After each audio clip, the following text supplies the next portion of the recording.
ஆண்டவராகிய இயேசு கிறிஸ்துவின் நாமத்தினால உங்கள் எல்லோரையும் நான் வாழ்த்தி வரவேற்கிறேன். கர்த்தர் ஆமென் உங்கள் ஒவ்வொருவரையும் ஆசீர்வதிப்பாராக. தேவ கிருபை உங்களோடு இருப்பதாக. ஆமென் சொல்லுங்களேன். கர்த்தர் நல்லவர். ஆமென்.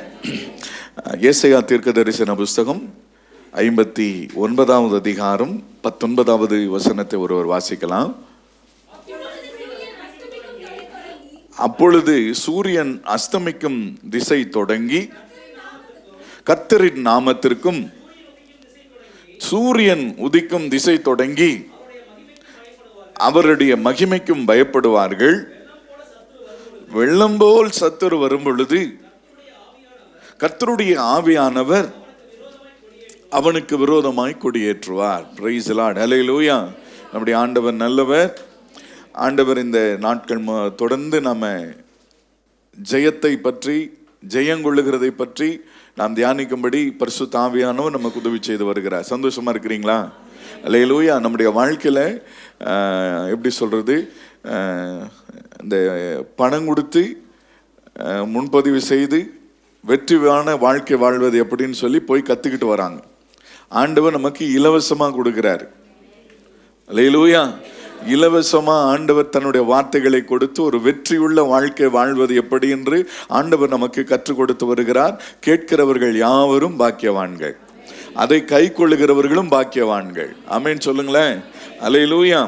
நம்முடைய வெற்றியுள்ள வாழ்க்கை வாழ்வதற்கான வழிகளை குறித்து முதல் வாரத்திலிருந்து நான் உங்களோடு பேசிக்கொண்டு வருகிறேன். என்னன்னு ஒரு முறை என்கிட்ட சொன்னீங்கன்னா எனக்கும் அது பிரயோஜனமா இருக்கும். நம்ம வெற்றி உள்ள ஒரு வாழ்க்கை இந்த வருடத்தில் இனி வரும் காலங்களில் நீங்க வாழ்வதற்குரிய வழிகளை உங்களுக்கு நான் சொல்லிக்கொண்டே வருகிறேன். அதற்கான காரியங்கள் என்ன? முதல் விஷயம் என்ன சொன்னேன்? அன்பில நிலைத்திருக்கிறவன் வெற்றி பெறுவான். ஆமென். இன்னைக்கு பாத்தீங்க அப்படின்னு சொன்னா, மிருகத்துக்கு கொடுக்கிற மரியாதையா மனிதனுக்கு என்ன செய்ய மாட்டான்? கொடுக்கவே மாட்டான். தான் பெத்த பிள்ளைய நாயே பேயே பன்னியே எருமையன்னு பேசுவான். ஆனா அதே நாய்க்குட்டியை எடுத்து புஜ்ஜு அப்படின்னுவான். பார்த்துருக்கிறீங்களா? இதெல்லாம் எதை குறிக்குது அப்படின்னு சொன்னா, அவனுக்கெல்லாம் மாறிட்டானுங்க. அவனுங்கெல்லாம் வேற மாதிரி ஆயிட்டாங்க. இவங்கெல்லாம் உங்க நல்லவங்க கிடையாது. இவங்கெல்லாம் பரலோக ராஜ்யத்தை என்ன செய்ய முடியாது? நிச்சயமா சொல்றேன், சுதந்திரிக்க முடியாது. அல்லேலூயா. தன்னுடைய பணத்தை, தன்னுடைய பிரயாசத்தை, தன்னுடைய கிருபைகளை ஆண்டவர் உன்னை போல பிறரை நேசிக்க சொல்லி ஆண்டவர் நமக்கு சொல்லி கொடுத்திருக்கிறார். நாய நேசின்னு சொல்லி கொடுக்கல. அல்லேலூயா. ஆமா, விதவிதமா நீ அதை இதையும் வாங்கி வளர்த்துறதுனால உன்னை பரலோக ராஜ்யத்துக்கு கூட்டிட்டு போயிடுவேன் ஆண்டவர் ஒருபோதும் சொல்லல. ஆமென். இந்த கடைசி நாட்கள்ல இன்னைக்கு நாய் வளர்த்துறது ஒரு ஃபேஷனா போச்சு. எங்க வீட்டுல அது என்னென்னமோ டாங்க வச்சிருக்கிறான்.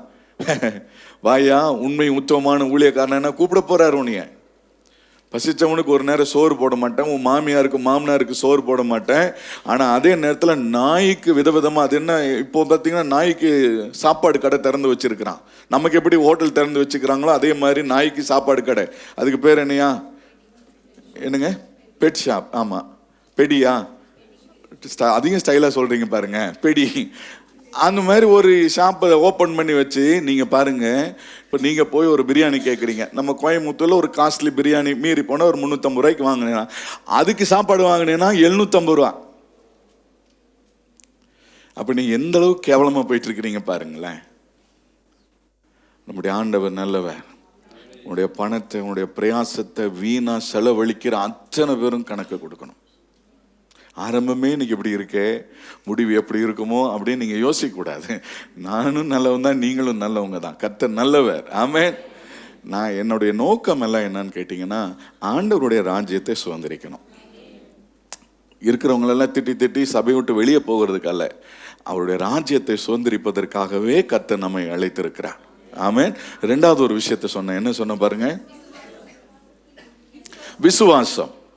விசுவாசம் பார்த்தீங்கன்னா கடைசி நாள்ல மனுஷகுமாரன் வரும் பொழுது விசுவாசத்தை காண்பார். இன்னைக்கு மனுஷனுக்குள்ள எப்படி அன்பு குறைஞ்சிட்டு வருதோ அதே போல விசுவாசமும் குறைந்து கொண்டு வருகிறது. ஆகையினால இந்த விசுவாசத்துல நீங்களும் நானும் வளர்கிறவர்களா இதை காத்துக்கொள்ளுகிற ஒரு அனுபவத்தை ஆண்டவர் நமக்கு தருவாராக. அடுத்த காரியத்தை என்ன சொன்னு சொல்லுங்க பார்ப்போம். ஆலோசனை. கர்த்தருடைய ஆலோசனைகள் நமக்கு மிகவும் தேவை. ஆலோசனைகளை இன்னைக்கு நிறைய பேர் என்ன செய்யறதில்ல, விரும்புறதில்ல. ஒரு ஜெயமுள்ள ஒரு வாழ்க்கைக்கு தேவையான மிக முக்கியமான விஷயம் என்னன்னா ஆலோசனைகள். ஆலோசனை கேட்கறது எல்லார்கிட்டையும் போய் கேட்க முடியாது. முதல் காரியத்தை, இந்த உலக பிரகாரமாய் நீங்க ஆசீர்வாதமா இருக்கணும்னா உன் தாய் தகப்பனை தவிர உனக்கு ஆலோசனை கொள்ள சொல்லுவதற்குரிய இந்த உலகத்துல பெரிய நபர்கள் வேற யாருமே கிடையாது. இதுக்கெல்லாம் ஆமேன்னு சொல்ல மாட்டாங்க. ஏன்னா அவங்க கிட்ட போய் பேசவே முடியாது நம்மளால. இந்த உலகத்தில் அவங்களை தவிர உன்னை நேசிக்கிறதுக்கும் நீ நல்லா இருக்கணும்னு நினைக்கிற வேற ஒரு ஜீவனை நீங்க பார்க்கவே முடியாது. அடுத்தது உன்னுடைய ஊழியக்காரர்கள். அல்லேலூயா. சரி, அடுத்தது என்ன சொன்ன சொல்லுங்க? ஆவியின் பட்டயம். பட்டயத்தை எடுத்துக்கொள்ளுங்கள், முற்றிலும் நீங்கள் ஜெயங்கொள்ளுகிற அனுபவத்தில் கர்த்தர் உங்களை நடத்துவார் என்று சொல்லி நான் அதை குறித்து உங்களோடு பேசினேன். அப்போ இதெல்லாம் நம்முடைய வாழ்க்கைக்கு இன்றைக்கு அவசியம். இதெல்லாம் நம்ம செய்யறது இல்லை. வசனத்தையும் நம்ம அதிகமாக வாசிக்கிறது இல்லை, படிக்கிறது இல்லை, இதை தியானிக்கிறது இல்லை. இதையெல்லாம் நீங்க வசனம் எந்த அளவுக்கு உங்களுக்கு தெரியுதோ அந்த அளவுக்கு கிறிஸ்தவ ஜீவியம் வெற்றி பெறும்.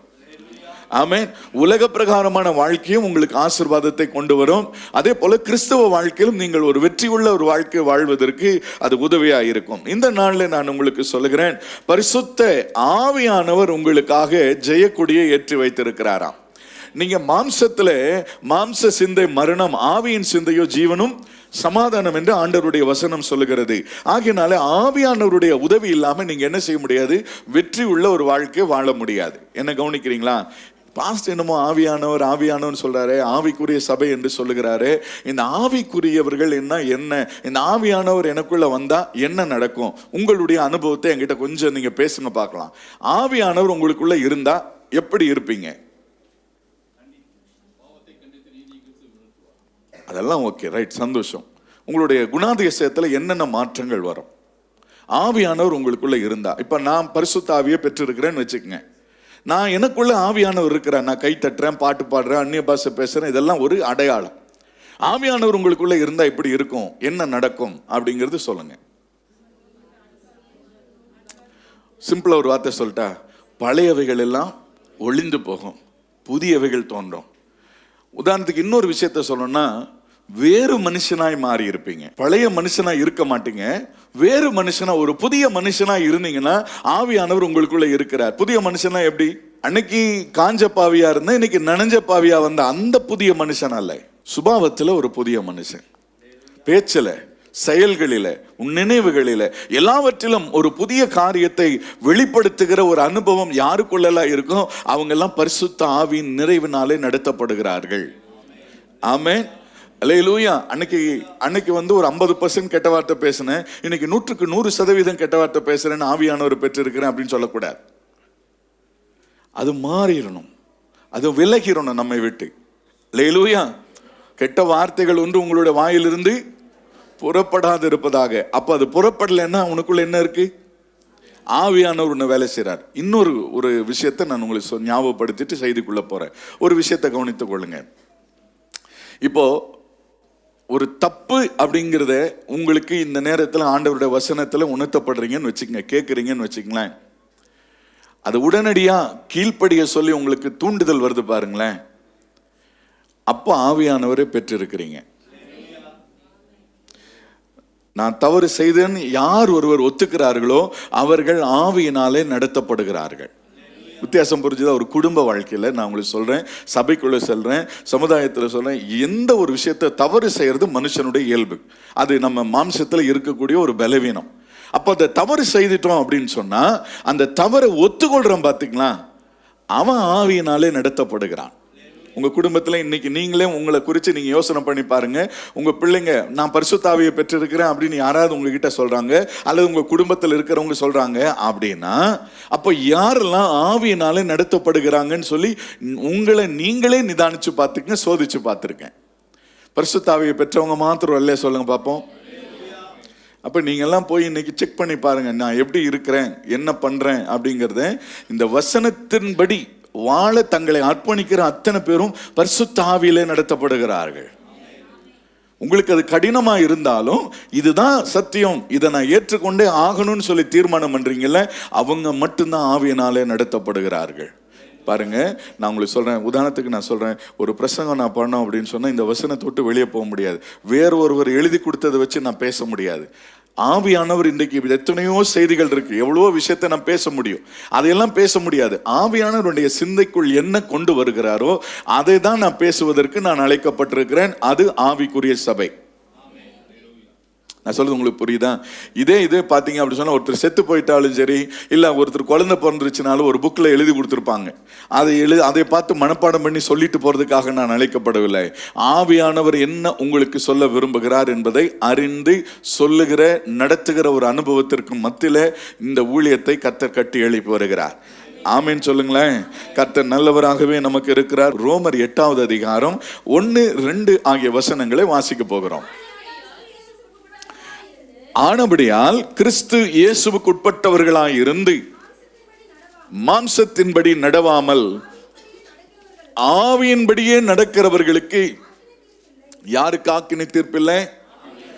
அப்போ நியாய தீர்ப்புல தப்பித்துக் கொள்வதற்கு நமக்கு அருளப்பட்டிருக்கிற ஒரு வெற்றி பெறுகிற ஒரு அனுபவத்திற்கு நடத்துகிற ஒரு பெரிய ஒரு பாக்கியம் என்னன்னா இந்த ஆவியானவர். ஆமென், அல்லேலூயா. கவனித்துக் கொள்ளுங்க. இந்த ஆவியானவர் இப்ப இந்த சபையில உட்கார்ந்து இருக்கிற இந்த நேரத்துல உங்களுடைய காதுகளில கேட்டுக்கொண்டிருக்கிற இந்த வார்த்தை, ஆவியானவர் உங்களோடு பேசி கொண்டிருக்கிறார். இந்த வார்த்தைகள் எல்லாம் என்ன செய்துன்னு கேட்டீங்கன்னா, எதுக்குங்க உங்களை சர்ச்சுக்கு வர சொல்றோம்? எதுக்குங்க உங்களை சபைக்கு கூட்டிட்டு வரோம்? நீங்க ஆன்லைன்ல பார்க்கலாம், தப்பு கிடையாது. ஆனா ஒரு விஷயத்தை நான் சொல்றேன், இந்த பிரசன்னத்துல உட்கார்ந்து நீங்க கேட்கும்போது அதனுடைய அனுபவம் வேற மாதிரி இருக்கும். நீங்க வீட்டில் உட்கார்ந்து நீங்க கேட்கும்போது பல டிஸ்டர்பன்ஸ். உதாரணத்துக்கு சொல்றேன், குக்கர் வச்சுட்டு உட்கார்ந்து நீங்க என்ன செஞ்சுட்டு இருப்பீங்க? வசனம் கேட்டுட்டு இருப்பீங்க. ஆன்லைன்ல நீங்க கேட்டுட்டு இருக்கீங்கன்னு வச்சுக்கங்களேன். இப்ப நான் பேசின வார்த்தை கேட்டுச்சா அல்லது குக்கர் விசில் கேட்டுச்சா? இப்ப இது தேவனுடைய பிரசன்னத்துக்குள்ள இப்போ ஒரு அமைதியான ஒரு சூழ்நிலை உட்கார்ந்து இருக்கிறீங்க. இப்போ உங்களுடைய முழு கவனமும் இந்த கர்த்தரோட வார்த்தையில இருக்கு. ஒரு பிள்ளைய வீட்டில் உட்காந்தும் படிக்க வைக்கலாம், ஸ்கூலுக்கு போயும் படிக்க வைக்கலாம். அந்த ஸ்கூல்ன்ற அட்மாஸ்பியர் எதுக்கு அப்படின்னா, எல்லாமே ஒரு டிசிப்ளினா இப்படித்தான் செய்யணும்னு ஒரு விதிமுறை இருக்கு இல்லைங்களா? அதுதான் சபை கூடி வருதல். அப்ப அந்த சபை கூடி வருதல்ல உங்களுடைய முழு கவனம் அந்த வார்த்தைக்குள்ள இருக்கும். அப்ப மனிதன் இன்னைக்கு ஆக்கினை தீர்ப்புக்கு நேராக, உலகம் ஆக்கினை தீர்ப்புக்கு வைக்கப்பட்டிருக்கிறது. அந்த ஆக்கினை தீர்ப்புல கர்த்தருடைய பிள்ளைகளாகிய நீங்களும் நானும் போய் சிக்கிக்கொள்ள கூடாது என்பதற்காக கர்த்தருடைய ஆவியானவர் உங்களுக்கான வழியை சொல்லிக் கொடுக்கிறார். எப்படி வெற்றி பெறுகிறது என்பதை குறித்து ஒரு ஆலோசனை உங்களுக்கு அருளப்படுகிறது. 2வது வசனத்தை நீங்க வாசிக்கும் பொழுது, கிறிஸ்து இயேசுவினாலே ஜீவனுடைய ஆவியின் பிரமாணம் பாவம் மரணம் என்பவைகளின்றி பிரமாணத்தினின்று விடுதலையாக்கிற்று. ஆமென் சொல்லுங்களேன். கரங்களை உயர்த்தி சொல்லுங்களேன். ஒரு மனிதனுடைய வாழ்க்கையினுடைய விடுதலை எங்க இருக்குன்னா, இந்த பிரமாணம், ஆவியின் பிரமாணம், ஆவியானவர் கொடுக்கிற இந்த வார்த்தையில தான் மனுஷன் விடுதலையாக்கப்படுகிறான். அல்லேலூயா. ஒரு மனிதனுடைய விடுதலை இந்த வார்த்தையில இருக்கு. இந்த ஆவியில நிரம்பி நான் பேசுகிற ஒரு வார்த்தை இருக்கு பாருங்க, இந்த வார்த்தை ஒரு மனிதனை விடுதலையாக்கும். ஆமென். அப்ப அதுக்காக தான் கர்த்தர் நம்மை சபையில கொண்டு வந்து உட்கார வைக்கிறார். நீங்க பாத்தீங்கன்னா 2 கொரிந்தியர் 3வது அதிகாரம் 17வது வசனத்தை வாசிக்கும் பொழுது, கர்த்தரே ஆவியானவர், கர்த்தருடைய ஆவி எங்கேயோ அங்கே விடுதலை உண்டு. கரங்களை உயர்த்தி சொல்லுங்களேன். அல்லேலூயா. கர்த்தருடைய ஆவியானவர் எங்க உண்டோ அங்க விடுதலை உண்டு. ஆமென். அப்ப அந்த ஆவியானவர் இல்லாம நம்முடைய வாழ்க்கையில விடுதலை இல்லை, ஜெயம் இல்லை, ஆசீர்வாதம் இல்லை, பாதுகாப்பு இல்லை, வழிநடத்துதல் இல்லை. அப்போ இந்த பரிசுத்த ஆவியினுடைய நிறைவு நல்லா கவனித்துக் கொள்ளுங்க. அந்த நாட்களில் ஒரு அடையாளத்தை நான் உங்களுக்கு சொல்லுகிறேன். பரிசுத்த ஆவியை பெற்றிருக்கிற ஒரு மனிதனுக்குரிய வார்த்தை வரினா இல்லை இல்லைன்னு புலம்ப மாட்டான், கஷ்டம் கஷ்டம்னு புலம்ப மாட்டான், பலவீனம் பலவீனம்னு புலம்ப மாட்டான். அவன் என்ன செய்வான்னா, ஸ்தோத்திரம் செய்வதே தகுதியான ஒரு காரியம். மாம்சம் இருக்கிற வரைக்கும் பலவீனம் இருக்கும், தேவைகள் இருக்கதா செய்யும். இன்னைக்கு ஒரு தேவை இருந்தா நாளைக்கு ஒரு தேவை வந்துகிட்டே இருக்கும். அத்தனை விஷயத்தையும் நம்ம முற்றும் முடிய ஜெயங்கொள்ளுகிறவராய் நம்மை நடத்துகிறவர் நம்முடைய தேவனாகிய கர்த்தர். ஆமென் சொல்லுங்களேன். சங்கீதம் 143வது சங்கீதத்தை திருப்பிக் கொள்ளுவோம். முதல் வசனத்திலிருந்தே வாசிங்களேன். கர்த்தாவே, என் ஜெபத்தை கேளும், என் விண்ணப்பங்களுக்கு செவிகொடும். உமது உண்மையின்படியும் உமது நீதியின்படியும் எனக்கு உத்தரவு அருளச் செய்யும். ஜீவனுள்ள ஒருவனும் நீதிமான் அல்லாததினாலே அடியேனை நியாயத்திற்கு பிரவேசியாதேயும். சத்துரு என் ஆத்துமாவை தொடர்ந்து என் பிராணனை தரையோடு. நான் இன்னைக்கு நம்ம வாசம் இல்லைங்களா, சங்கீதம் 59ல வாசம் இல்லையா, 19 வாசம் இல்லையா, அதுல என்ன வாசம்னா, சத்துரு வரும்போது வெள்ளம் போல சத்துரு வரும் பொழுது கர்த்தருடைய ஆவியானவர் அவனுக்கு விரோதமாய் கொடியேற்றுவார். இப்ப கவனிங்க, சத்துருடைய மிக முக்கியமான வேலையை என்னன்னா, உங்களை கீழே தள்ளணும், நீங்க எழுந்திருக்க கூடாதபடி உங்களுக்கு தடை செய்யணும், உங்களை பலவீனப்படுத்தணும். ஆனா நல்ல கவனித்துக் கொள்ளுங்க, சத்துரு என் ஆத்துமாவை தொடர்ந்து என் பிராணனை தரையோடு நசுக்கி வெகு காலத்திற்கு முன் மரித்தவர்களைப் போல என்னை இருளிலே இருக்க பண்ணுகிறான். பிசாசனுடைய நோக்கம் நீ வெளிச்சத்துல நடக்கக்கூடாது. வெளிச்சம் என்பது கர்த்தருடைய வார்த்தையே நமக்கு வெளிச்சம். இந்த வசனத்தின்படி நீ வாழ்ந்துட்டேன்னா நியாய தீர்ப்பு உனக்கு இல்லை. ஏதாவது ஒண்ணு சொல்லுங்க, ஆமேன்னு சொல்லுங்க, அல்லேலூயா சொல்லுங்க. அல்லேலூயா. கர்த்தருடைய வசனத்தின்படி நடக்கிறவனுக்கு நியாய தீர்ப்பு இல்லை. அவன் எல்லாரும் வெளிச்சத்துல நடக்கிறான். ஆனா இப்போ மரித்தவர்களை போல உங்களை இருளில என்ன செய்கிறானா பிசாசு இருக்க பண்ணுகிறான். அடுத்த வசனத்துல நீங்க வாசிக்கும் போது, என் ஆவி என்னில் தியங்குகிறது. இதனால என்ன நடக்குதுன்னா, இருளுக்குள்ள இருக்கும்போது உன்னுடைய ஆவியில ஒரு கலக்கம். என் வாழ்க்கையில வாழ முடியுமா, ஜெயிக்க முடியுமா, நடக்க முடியுமா, இதெல்லாம் செய்ய முடியுமான்னு ஒரு கலக்கம் வழுகிறது. என் இருதயம் எனக்குள்ள என்ன செய்கிறது, சோர்ந்து போகிறது. அதனால உனக்கு சோர்வு வருகிறது. நல்ல கவனிங்க, ஆண்டவருடைய வசனத்தை கேட்கும் போது ஒரு மனுஷன் பலன் அடைகிறான். நீங்க யோசனை பண்ணிட்டு வந்திருப்பீங்க, இதெல்லாம் நடக்கவே நடக்காதுன்னு. ஆனா கர்த்தர் சொல்லுவாரு, அப்பா உனக்கு இது நடக்கும், இதெல்லாம் சாத்தியமே இல்லை, ஆனா உனக்காகும், நம்புறவங்களுக்கு ஆகும். லஞ்சம் கொடுக்காம இந்த காரியம் நடக்காது. நான் சொல்றேன், என் தேவனாலே செய்யக்கூடாத அதிசயம் ஒன்றுமே இல்லை. இதை அனுபவிக்கணும். கர்த்தருடைய வார்த்தையை இது ஏதோ ஒரு வார்த்தையா பார்த்துட்டு போறவங்களுக்கு இது எந்த விதத்துல செயல்படாது. இது என்னுடைய வாழ்க்கையா மாறிக்கொண்டே வருகிறது. ஆமென், அல்லேலூயா. அடுத்த வசனத்தை நீங்க பாருங்களேன். உமது செய்கைகள், ஒரு விஷயத்தை நான் உங்களுக்கு சொல்றேன், உங்களுடைய வெற்றியினுடைய ரகசியம் என்னன்னு கேட்டீங்கன்னா, அவர் எனக்கு செய்த நன்மைகளை எந்த ஒரு மனுஷன் மறக்காம நினைச்சு கர்த்தரை துதிச்சு கொண்டே இருக்கானோ அவன் தான் வெற்றி பெற முடியும். ஆமென். வாசிங்க. யோசிக்கிறேன்,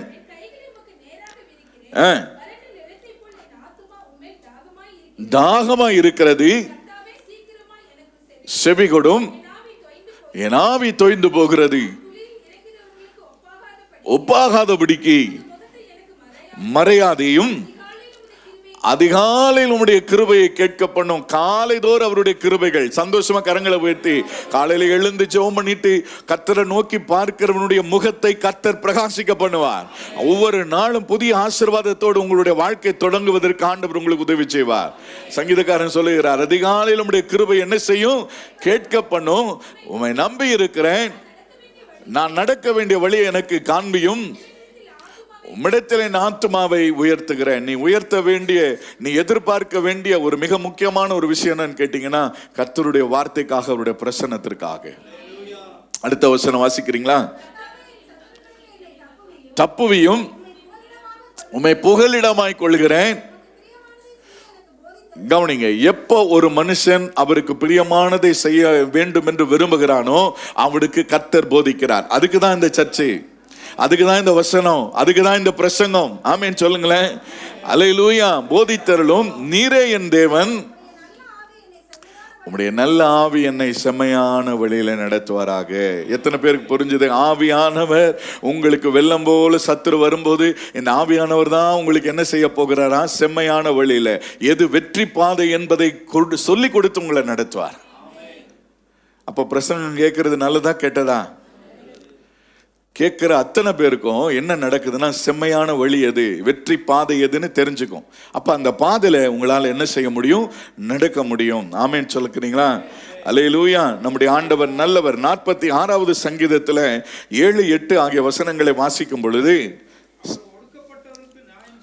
ஒடுக்கப்பட்டவர்களுக்கு இந்த ஆவியானவர் என்ன செய்வார் என்று சொன்னால், ஒருவேளை நீங்க கஷ்டத்தோடு வந்திருப்பீங்க, யாரோ ஒருத்தர் உங்களை சிரமப்படுத்தி இருப்பாங்க, வருத்தப்படுத்தி இருப்பாங்க.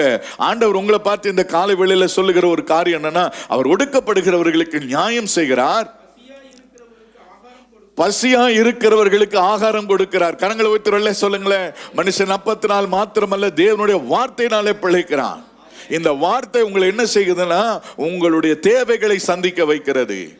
வாசிங்க. கட்டுண்டவர்களை கர்த்தர் விடுதலை ஆக்குகிறார், குருடரின் கண்களை, நிறைய பேருக்கு கண் இருக்கு, ஆனாலும் ஆவிக்குரிய தெளிவில்லை, ஒரு தூர தரிசனம் இல்லை.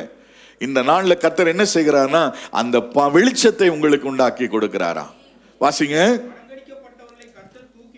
தூக்கி விடுகிறார், சிநேகிக்கிறார், பரதேசிகளை கர்த்தர் காப்பாற்றுகிறார், திக்கற்ற பிள்ளைகளையும் விதவைகளையும் ஆதரிக்கிறார். ஆமென். இந்த ஆவியானவர் உங்களுக்கு செய்கிற செயல்களை குறித்து நான் சொல்லிட்டு இருக்கிறேன். இதை வாசிக்கிறவங்க, குறிப்பெடுக்கிறவங்க எல்லாம் பாக்கியவான்கள். வேடிக்கை பார்த்துட்டு போறவங்க நீங்க அப்படியே வேடிக்கை பார்த்துட்டே போக வேண்டியதான். அல்லேலூயா. ஆமா, அதை எழுதணும், அதை வாசிக்கணும், நான் சொல்லும் போது அதை கவனமா கேட்கணும். அல்லேலூயா. நம்முடைய ஆண்டவர் நல்லவர், நம்மை வாழ வைக்கிற தெய்வம் அவர். ஆமென். ஒவ்வொரு நாளும் நம்முடைய வாழ்க்கையில ஒரு பிரச்சனைக்குரிய ஒரு விஷயத்தை தான் நம்ம சந்திச்சுக்கிட்டே இருக்கிறோம். நீங்க வேலை செய்யற இடத்துல, நம்முடைய குடும்பத்துல, நமக்கு அக்கம் பக்கத்தில் இருக்கிறவங்க ஒவ்வொரு நாளும் நாம வளர்றதையோ பெருகிறதையோ அவங்க என்ன செய்ய மாட்டாங்க, விரும்பவே மாட்டாங்க. நீங்க ஆசீர்வாதமா இருக்கிறத விரும்புற, இந்த உலகத்துல விரும்புற 2 பேர். ஒண்ணு முதல்ல கர்த்தர், 2வது உங்களுடைய பெற்றோர், உங்களுடைய குடும்பத்தின் மக்கள். அதுவும் நான் என்ன சொல்லுவேன் அப்படின்னா, உங்களுடைய தாய் தகப்பன மாரி கூட, அதாவது 5 வயசுல அண்ணன் தம்பி, 10 வயசுல நீ ஒரு வீடு கட்டினா நான் 2 வீடு கட்டணும், நீ மொசைக் போட்டா நான் மார்பிள் போடணும். இதுதான் அண்ணன் தம்பியினுடைய வளர்ச்சி. ஆனா நீ நல்லா இருக்கிறத பார்த்து 5 பிள்ளைங்க இருந்தா 5 பிள்ளைங்க நல்லா இருக்கிறத பார்த்து சந்தோஷப்படுற ஒரே ஜீவன் தாயா தான் இருக்க முடியும். அல்லேலூயா. கர்த்தர் நல்லவர். ஆண்டவருடைய இரக்கம் பார்த்தீங்க அப்படின்னு சொன்னா என்ன நடக்குது இந்த உலகத்துல, என்ன சம்பவித்து கொண்டிருக்கிறது. யாத்திராகமத்தின் புஸ்தகம் 1 அதிகாரம் 10வது வசனம். யாத்திராகமம் 1:10. அவர்கள் பெருகாதபடிக்கும், நல்லா கவனித்துக் கொள்ளுங்க, நம்ம மேல ஒரு யுத்தம் எப்பொழுதும் நடந்துகிட்டே இருக்கும். ஒரு யுத்தம் உண்டானால் அவர்களும் நம்முடைய பகைஞர்களோடு கூடி நமக்கு விரோதமா யுத்தம் பண்ணி தேசத்தை விட்டு புறப்பட்டு போகாதபடிக்கு நாம் அவர்களை குறித்து ஒரு உபாயம் பண்ண வேண்டும் என்றான். ஒரு தந்திரம் பண்ணணும், ஒரு காரியத்தை செய்யணும். இப்போ நல்லா புரிந்து கொள்ளுங்க, இந்த இஸ்ரவேலர்கள் எகிப்து தேசத்திற்கு அடிமையாய் போயிருக்கிறாங்க. அடிமையாய் போன அவர்கள் இப்ப திரளாய் பெருகி இருக்கிறாங்க. என்ன கவனிக்கிறவங்க மாத்திரம் ஆமேன்னு சொல்லுங்க. அடிமையா போனவங்க ஒரே ஒரு குடும்பம் போச்சு அடிமையா. அந்த அடிமையா போனவங்க இப்ப எப்படி மாறி இருக்கிறாங்க, திரளாய் பெருகிட்டாங்க. இந்த பெருக்கத்தை பார்த்த உடனே சத்துருனால என்ன செய்ய முடியல, ஏற்றுக்கொள்ள முடியல. நல்ல கவனித்துக் கொள்ளுங்க. நீங்க நடந்து போயிட்டு இருக்கிற வரைக்கும் பக்கத்து வீட்டுக்காரன் பிரச்சனை பண்ண மாட்டான். என்ன கவனிக்கிறீங்களா? ஒரு வண்டி வாங்கணும்னா எங்க கொண்டு நிறுத்துவீங்கன்னு கேட்பான். அடுத்தது காருக்கு வாங்கிட்டீங்கன்னு வச்சுக்கலேன், இது எங்க கொண்டு குறுக்க நிறுத்திட்டு இருக்கிறீங்கன்னு. அவனால அது முடியாது. அந்த சண்டை எதுனாலன்னா அவனுடைய வயிற்றெரிச்சல்னால. அவனுக்கு இடம் இருக்குமா, நீ வாங்கினா என்ன செய்யாதான், இடம் இருக்காதான். இதெல்லாம் என்ன, எதனுடைய வெளிப்பாடுனா வயிற்றெரிச்சலுடைய வெளிப்பாடு. இது எகிப்தினுடைய ஆவி வளராதபடிக்கு, பெருகாதபடிக்கு தடை செய்ய வேண்டும். நல்லா கவனித்துக் கொள்ளுங்க. அவங்க சம்பாதிக்கிறாங்க, அவங்களை ஆசீர்வதித்தவர் கர்த்தர். அவங்க கார் வாங்கினா என்ன, வீடு வாங்கினா என்ன, இதுக்கு மேல அவங்களை என்னென்ன பண்ண முடியுமோ கர்த்தர் பண்ணிட்டு போறார். அதை கொடுத்தது எல்லாம் கர்த்தர் தான் கொடுத்துருக்கிறார். அல்லேலூயா. நான் கொடுத்ததா அவங்க வாழ்ந்தாங்களா? அப்புறம் ஏன் பொறாமப்படுறோம்? இந்த பொறாம குணமும் இந்த எரிச்சலும் தான் இந்த எகிப்தினுடைய குணங்கள். இது யாரை விட்டு வெளியே போகுதோ அவங்க பரிசுத்த ஆவியினாலே நடத்தப்படுகிறார்கள். உட்கார்ந்து இருக்கிற ஒவ்வொருவருக்குள்ளும் இந்த எகிப்தின் குணங்கள் நமக்குள்ள இருக்கக்கூடாது. இஸ்ரவேலை ஆசீர்வதிப்பது கர்த்தர் நம்மளை எதுக்காக தெரியுங்களா இந்த பூமியில தெரிந்தெடுத்திருக்கிறாரு? நீ ஆசீர்வதிக்கிறவனே நீ ஆசீர்வதிப்ப. புரியுதா புரியலையா? நீங்க மற்றவங்களை பார்த்து நீங்க என்ன சொல்லணும், அவங்க நல்லா இருக்கணும்னு நீங்க சொல்லணும். ஆமேன்னு சொல்லுங்களேன். நீங்க அவங்கள ஆசீர்வதிக்கணும், அவங்க இன்னும் வளரட்டும், இன்னும் பொருளை வாங்கட்டும், இன்னும் சந்தோஷமா இருக்கட்டும்னு சொல்லி உங்களுடைய எண்ணங்கள் மேல வர வர வர நீங்க நல்லாட்டே இருப்பீங்க. ஆமேன். கவனிங்க, லோத்து நல்லா இருக்கணும்னு நினைச்சதுனால ஆபிரகாம கர்த்தர் பல மடங்கு பெருக பண்ணிக்கிட்டே இருந்தார். அது எப்படி லோத்து என்னை விட்டு இப்படி போலாமா, எனக்கு விரோதமா இருக்கலாமான்னு ஆபிரகாம் நினைக்கல. கவனித்துக் கொள்ளுங்க, லோத்தை சிறைப்பிடித்து கொண்டு போனப்போ ஆபிரகாம் தான் புறப்பட்டு போய் யுத்தம் பண்ணி அவனை விடுவித்து கொண்டு வந்தான். புரிஞ்சவங்க மாத்திரம்தான் அல்லேலூயா சொல்லுவாங்க. அப்போ உங்களுடைய குணம் இன்னைக்கு எப்படி இருக்கு? உன் பக்கத்துல வீட்டுல உன் சொந்தம், உன் பந்தம், உன் உறவுகள் கஷ்டப்படும் போது அவங்களுக்காக நீ ஜெபிக்கணுன்ற ஒரு எண்ணம் வருது பார், உதவி செய்யணுன்ற ஒரு எண்ணம் வருது பார், அவங்களுக்காக போய் நிக்கணும்னு ஒரு எண்ணம் வருது பார். அவங்க எல்லாம் பரிசுத்த ஆவியில நடத்துறாங்க. ஆவினா என்னமோ நினைச்சிட்டு போயிட்டு இருக்க கூடாது. கை தட்டிட்டா எனக்கு ஆவி வந்துருச்சுன்னு நினைச்ச கூடாது. பிராக்டிஸ் பண்ணணும். அந்த பிராக்டிக்கல் லைஃப்ல உன் ஆவியானவர் உன் கூட இருக்கிறாரான்றதை நீ வெளிப்படுத்தி காட்டணும். ஆமேன்னு சொல்லுங்க. இவன் வளரக்கூடாது, பெருகக்கூடாது. ஆனால் நம்முடைய ஆண்டவர் என்ன செய்வார் என்று சொன்னா, நம்மளை வளர வைக்கிறதும் பெருக வைக்கிறதும் அவருடைய சித்தமே. ஆமேன்னு சொல்லுங்க. ஆபிரகாமுக்கு சொன்னார் பாருங்க, ஆதியாகமம் 17:1-2 பாத்தீங்க அப்படின்னு சொன்னா, 17:1-2 99 வயதான போது தரிசனமாகி உத்தமனாயிரு, நடுவாக உன்னை மிகவும் திரளாய் பெருக பண்ணுவேன். கரங்கள் உயர்த்தி சொல்லுங்களேன். இது ஆபிரகாமுக்கு சொன்னாரு, ஈசாக்குக்கு சொன்னாரு, யாக்கோபுக்கு சொன்னாரு. ஆண்டவர் நம்மளை பார்த்து ஒரு ஆசீர்வாதம் சொல்றாரு. என்னன்னா, நீங்க வெளியே புறப்பட்டு போய் கொளுத்த கன்றுகளை போல வளருவீர்கள். ஆனா நீ வளராம, நீ பெருகாம பாத்துக்கிற வேலை யாரோட வேலை? நீங்க அந்த மாதிரி மாறிடக்கூடாது. யாரா மாறிடக்கூடாது? மற்றவங்களை பார்த்து சந்தோஷப்பட்டீங்கன்னா பரிசுத்த ஆவி உங்களுக்குள்ள இருக்கு. மற்றவங்களை பார்த்து பாரு இவளுக்கெல்லாம் பாரு அப்படின்ற யோசனை பண்ணினா பிசாசு ஆவி உனக்குள்ள இருக்குன்னு அர்த்தக்க. இனிமே மற்றவங்களை பார்க்கும்போது எப்படி பார்க்கணும்? தங்களிலும் மேன்மையாக எண்ண கடவீர்கள் என்று ஆண்டவருடைய வசனம் சொல்லுது. அல்லேலூயா. அப்படி பார்க்கிற அத்தனை பேருக்குள்ள பரிசுத்த ஆவி இருக்கிறது. ஆமென் சொல்லுங்களேன். அந்த ஆவி நமக்கு ஜெயம் கொடுத்து நம்மை நடத்துவதற்கு அவர் போதுமானவரா. நீ அவங்க பெருகாதபடிக்கு பார்த்துக்கொள் என்று சொல்லி பிசாசுக்கு ஒரு ரெப்ரஸன்டேட்டிவாக பார்வோன் ராஜா நின்று செயல்பட்டு கொண்டிருந்தார். சங்கீதம் 60வது சங்கீதம் 4வது வசனத்தை நீங்க வாசிக்கும் பொழுது பார்த்தீங்கன்னா 60:4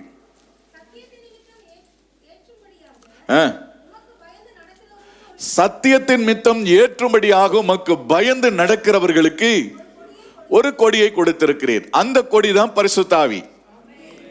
ஆமெனா? அல்லேலூயா. நீ வளராதபடி பெருகாதபடிக்கு தடை செய்கிற ஒரு காரியம் அதான். ஒவ்வொரு நான் சொல்லியிருக்கிறேன்ல, ஆண்டவர் கொடியை பிடிச்சு நின்றுட்டு இருக்கார். யுத்தத்துக்கு போறவங்களும் கொடியை பிடிச்சிட்டு தான் போகணும். அந்த கொடியும் பார்க்கணும், இந்த கொடியும் கூட தான் நீங்க போனா மட்டும்தான் ஜெயிக்கவே முடியும். ஆண்டவர் கொடி பிடிச்சிட்டாருப்பா, புரிஞ்ச மாத்திரம் சொல்லு. அவர் வெற்றி கொடியை பிடிச்சிருக்கிறாரு. உன் கையிலும் ஒரு கொடியை கொடுத்திருக்காரு. இந்த பரிசுத்த ஆவி என்கிற ஒரு கொடி உன்கிட்ட இருந்தால் மாத்திரமே நீ வெற்றி பெற முடியும். ஆமென். அல்லேலூயா. கர்த்தர் நமக்கு நம்முடைய வாழ்க்கையில நமக்கு நடக்கிற அத்தனை சம்பவங்களும் நமக்கு நன்மைக்கு எதுவா நடக்கிறது. எத்தனை பேர் இதை ஒத்துக்கிறீங்க? நமக்கு தெரியாது, நமக்கு இது ஏதோ கஷ்டத்தை கொடுத்துட்டார் ஆண்டவர், ஏதோ ஒரு இழப்பை கொடுத்துட்டார், ஒரு பிரச்சனையை கொடுத்துட்டாருன்னு சொல்லி நீங்க யோசிக்காதீங்க. ஆண்டவர் நமக்கு நன்மையானவைகளை தருகிறார். ஆமென். ஒரே ஒரு விஷயம், என்னால முடியல ஆண்டவரை, எனக்கு உதவி செய்யுங்க. உம்மால முடியும். எத்தனை பேர் இதை ஒத்துக்கிறீங்க? என்னால சரியா பேச முடியல, சரியான விஷயத்தை யோசிக்க முடியல, செயல்பட முடியல. காரணம் என்ன அப்படின்னா, உனக்குள்ள அந்த ஆவியானவர் இல்லை. இன்னைக்கு அந்த பரிசுத்த ஆவியானவருடைய நிறைவு வேணும்னு விரும்புறவங்க மாத்திரம் அப்படியே கண்களை மூடி வலது கரத்தை உயர்த்தி ஒரு நிமிஷம் எல்லாரும் சேர்ந்து ஒரு ஜெபம் பண்ண போறோம். Thank you Lord. வலது கரத்தை உயர்த்தி ஒரு ஜெபம் பண்ணுங்க. ஆண்டவரே, அநேக நேரங்களில் ஆண்டவரே நான் சரியா நடக்கணும்னு தான் நான் நினைக்கிறேன். எனக்குள்ள இருக்கிற பாவம், எனக்குள்ள இருக்கிற இச்சைகள், எனக்குள்ள இருக்கிற பிடிவாதங்கள், எனக்குள்ள இருக்கிற கோபங்கள் என்னை சரியாய் வாழ விடாமல் சத்தனுடைய வஞ்சகத்திற்குள் என்னை நடத்தி விடுகிறது. ஆண்டவரே, கோபப்படுகிறேன், எரிச்சல் அடைகிறேன், பொறாமைப்படுகிறேன். ஆண்டவரே, மற்றவர்கள் ஆசீர்வதிக்கப்படுவதை பார்த்து என்னால் அதை சகித்து கொள்ள முடிகிறது இல்லை. ஆண்டவரே, நான் வெளிப்படையாக சொல்லாட்டினாலும் என்னுடைய குணங்களினால் அது வெளிப்பட்டு கொண்டுதான் இருக்கு. அப்படி இருக்கவே கூடாது. ஆவியானவரே, எனக்கு அருளப்பட்டிருக்கிற பொக்கிஷம் அல்லவா நீங்க. உங்களை நான் துக்கப்படுத்திடக்கூடாது ஆண்டவர், உங்களை வருத்தப்படுத்திடக்கூடாது. ஆண்டவரே, நீதியின் பாதையில் என்னை நடத்துங்க டாடி, நடத்துங்க நடத்துங்க நடத்துங்க நடத்துங்க நடத்துங்க நடத்துங்க நடத்துங்க. என்னால் ஒன்றும் கூடாதென்று என்னை நான் தந்துவிட்டே, உம்மால் எல்லாம் கூடும் என்று உம்மை நான் நம்பியுள்ளே. என்னால் ஒன்றும் கூடாதென்று என்னை நான் தந்துவிட்டே,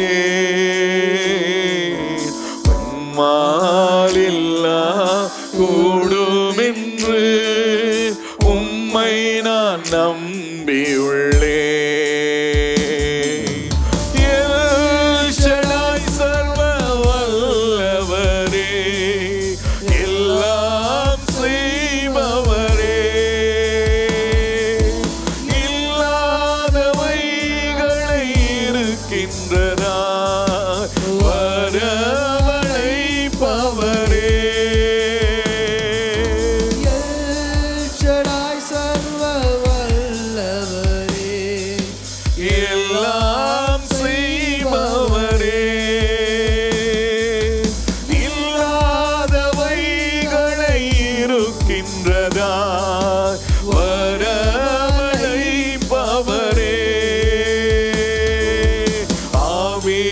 ஆபிரகாமுக்கு செய்தவர் எனக்கும் செய்ய வல்லவர். ஆபிரகாமுக்கு செய்தவர் எனக்கும் செய்ய வல்லவர். என்னால் ஒன்றும் கூடாதென்று என்னை நான் தந்துவிட்டே, உம்மால் எல்லாம் கூடும் என்று உம்மை நான் நம்பியுள்ளே. யெகோவாயிரே எல்லாம் பார்த்துக் கொள்வார், தேவையை நிறைவாக்குவார். கண்ணீரை துருத்தியில் எடுத்து வைத்து ஏற்றதாய் பலன் தருவார். எல்லாரும் சொல்லுங்களேன், பார்த்துக் கொள்வார், வாய்களை திறந்து. தேவையை நிறைவாக்குவார். கண்ணீரை துருத்தியில் எடுத்து வைத்து ஏற்றதாய் பலன் தருவார். அந்நாளை கழிப்பாய் மாற்றினவர் என்னையும் மாற்றிடுவார்.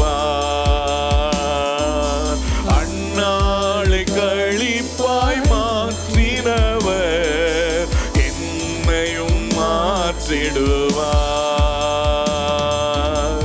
அந்நாளை கழிப்பாய் மாற்றினவர் என்னையும் மாற்றிடுவார்.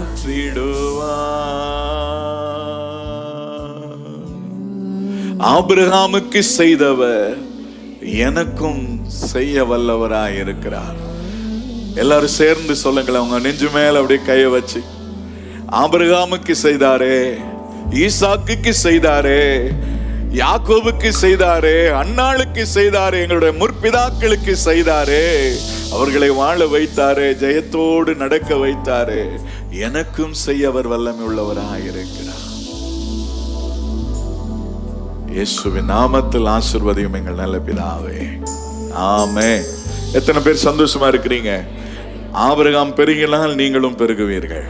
ஆபிரகாம் ஆசீர்வதிக்கப்பட்டால் நீங்களும் ஆசீர்வதிக்கப்படுவீங்க. அன்னாள் ஆசீர்வாதத்தோடு மகிழ்ச்சியோடு வாழ்ந்தால் என்றால் நீங்களும் ஆசீர்வாதமாய் இருப்பீங்க. ஆமென், அல்லேலூயா. நாம் பெருகாதபடிக்கு வளராதபடிக்கு தடை செய்து கொண்டிருக்கிறான். ஆனால் நம்முடைய ஆண்டவரோ ஜெயக்கொடியை ஏற்றி வைத்திருக்கிறார். உங்களுக்கு அங்க ஒரு ஜெயக்கொடி, வெற்றி கொடியை முடிச்சு ரெடியா வச்சுட்டாரு. ஆனா நல்லா கவனித்துக் கொள்ளுங்க, ஒவ்வொரு நாளும் யுத்தம் நடக்குது இல்ல உலகத்தில். உங்களுக்கு உபத்திரமும் யுத்தம் உண்டு. அப்ப அந்த யுத்தத்துல ஜெயிக்கிறதுக்காக அந்த கொடியை நீங்க என்ன செய்யணும்? அந்த லக்க அடையணும்னா இங்க உங்களுக்குள்ள ஒரு ஆவியை ஆண்டவர் வச்சிருக்கிறார்.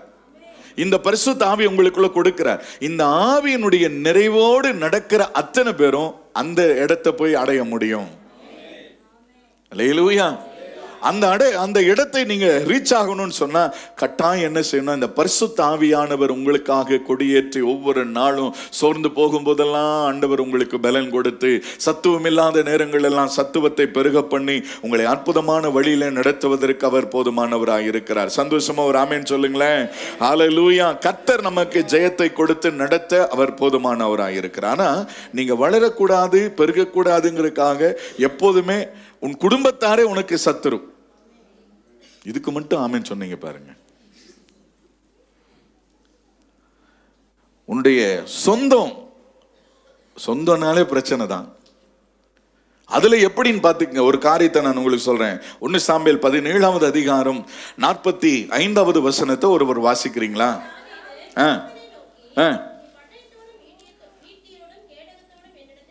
வருகிறாய்,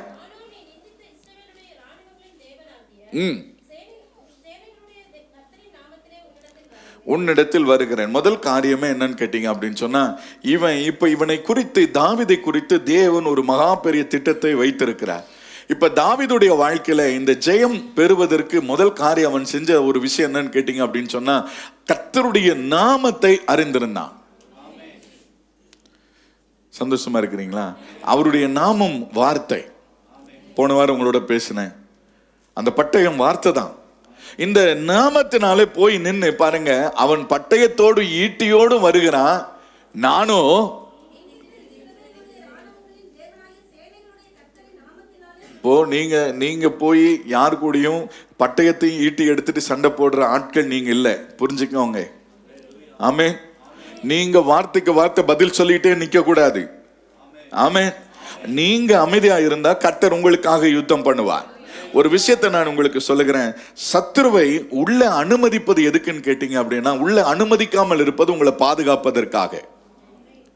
சத்துரு உங்களை வீட்டுக்குள்ள அனுமதிக்காமல் இருப்பது, உங்களை தொடாம பாதுகாத்து வருகிறது, உங்களை பாதுகாத்து கொண்டிருக்கிறதற்காக. சத்துருடைய கையில் உங்களை ஒப்பு கொடுக்காம இருக்கிறது. ஒருவேளை ஒப்பு கொடுத்துட்டா, சத்துரு உங்க இடத்துக்குள்ள வந்துட்டா, நுழைஞ்சிட்டா, என்ன நடக்கும்னு தெரியுமா? ஜெயிக்க வைப்பதற்காக வராம தடை பண்ணி வச்சிருக்காருன்னா உங்களை பாதுகாத்துட்டு இருக்காருன்னு அர்த்தம். இன்னும் நீங்க என்ன செய்யல, யுத்தத்திற்கு ரெடி ஆகல, உங்களை பழக்க வச்சுக்கிட்டே இருக்கிறாருன்னு அர்த்தம். தைரியமா ஒரு நாள் அனுமதி கொடுத்துட்டாருன்னு வச்சுக்கோங்க. உங்களுக்கு எல்லாருக்குமே தெரியும், யோபுவுக்கு உண்டான எல்லாவற்றையும் கர்த்தர் என்ன செய்தாராம்? வேலை எடுத்திருந்தார். அது வரைக்கும் யோபுவுடைய வீட்டுக்குள்ளேயோ யோபு மேலேயோ யோபுடைய சொத்தையோ தொட முடியல அவனால. அப்ப கர்த்தர் என்ன செஞ்சிருந்தார்? வேலை அடைத்திருந்தார். இப்போ கர்த்தர் யோபுவுக்கு உண்டான பாதுகாப்பை கொடுத்துட்டு இருந்தார். யோபு மேல அளவற்ற ஒரு நம்பிக்கை என்னைக்கு வருதோ, யாரெல்லாம் கஷ்டப்படுறீங்க?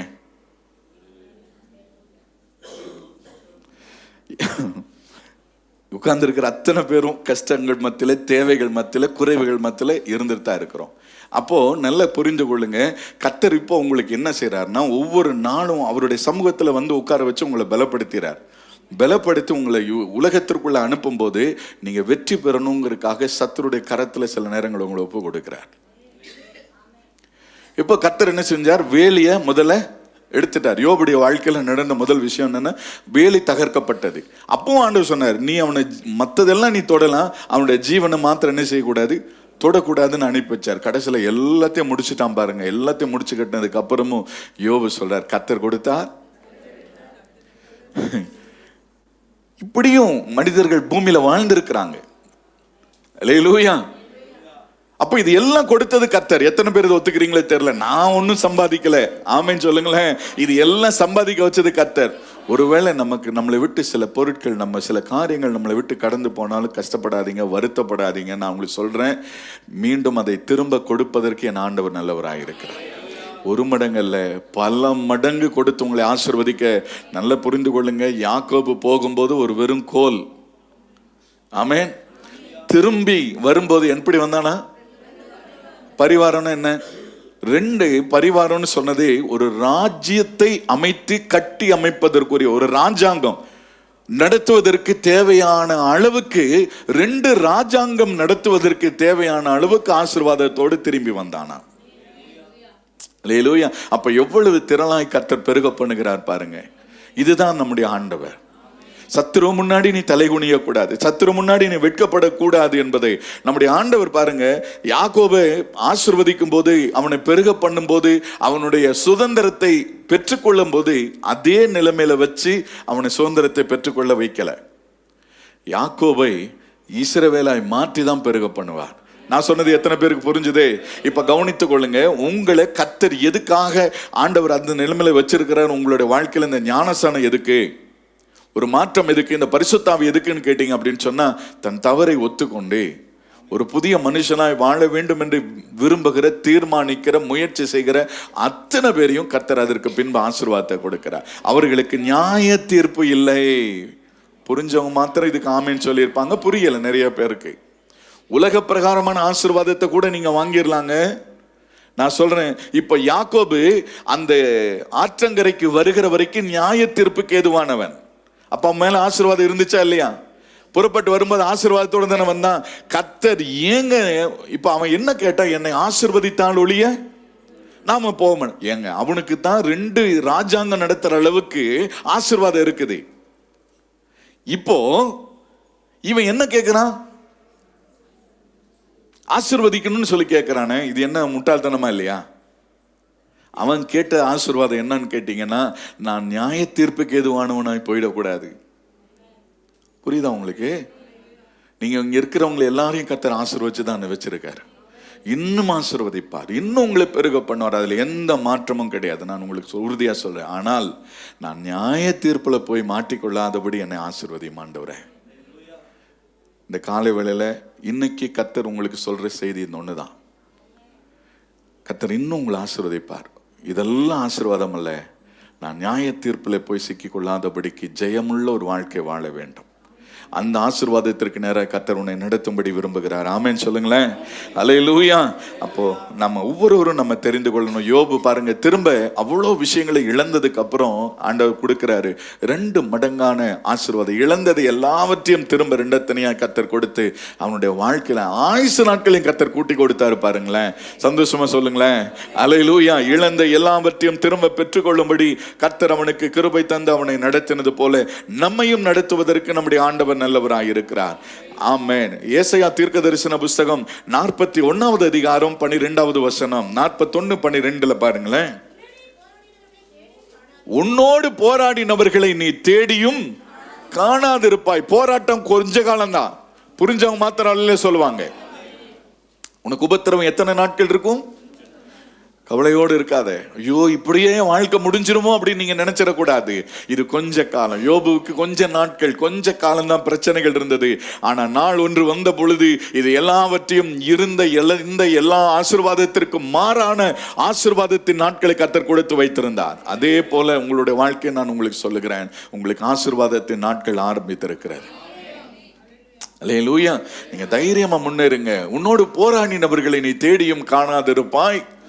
உன்னோடு யுத்தம் பண்ணின மனுஷர் ஒன்றுமில்லாமல் இல்பொருள் ஆவார்கள். எத்தனை பேர் நம்புறீங்க? உன்கிட்ட சண்டை போறானா, எதிர்த்து நிக்கிறானா, அவன் அந்த இடத்திலேயே இல்லாம பண்ணிடுவார் கர்த்தர். நீ போய் அவனோட சண்டை போடக்கூடாது. நீ போய் வரிஞ்சு கட்டிட்டு சண்டைக்கு நின்ற கூடாது. நீ அமைதியா இருந்தீன்னா கர்த்தர் அவனை இல்லாம பண்ணிடுவார். அடுத்த வசனம் பாருங்க. பயப்படாதே, நான் உனக்கு துணை நிற்கிறேன் என்று கர்த்தர் சொல்லுகிறார். ஆமென். உனக்கு எதுக்கு துணை நிற்கிறாரா? ஜெயிக்க வைக்கிறதுக்கு துணையா இருப்பார். இந்த ஆவியானவரை கர்த்தர் உனக்கு கொடுத்துட்டு போயிருக்கிறார். ஜெயிக்க வைப்பதற்காக இந்த ஆவியை கர்த்தர் கொடுத்திருக்கிறார். ஆமென் சொல்லுங்களேன். அப்ப இந்த ஆவியானவர் என்ன செய்கிறாரா? சங்கீதம் 132வது சங்கீதம் 17வது வசனத்துல நீங்க பார்த்தீங்கன்னா இந்த ஆவியானவர் என்ன உதவி செய்கிறார்?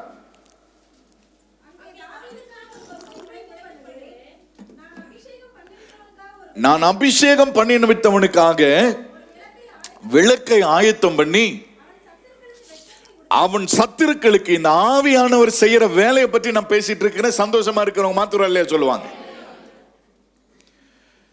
ஆமென். ஆவியானவர் என்ன செய்வார்? மீண்டும் முதல்ல இருந்து 17 வாசிங்க.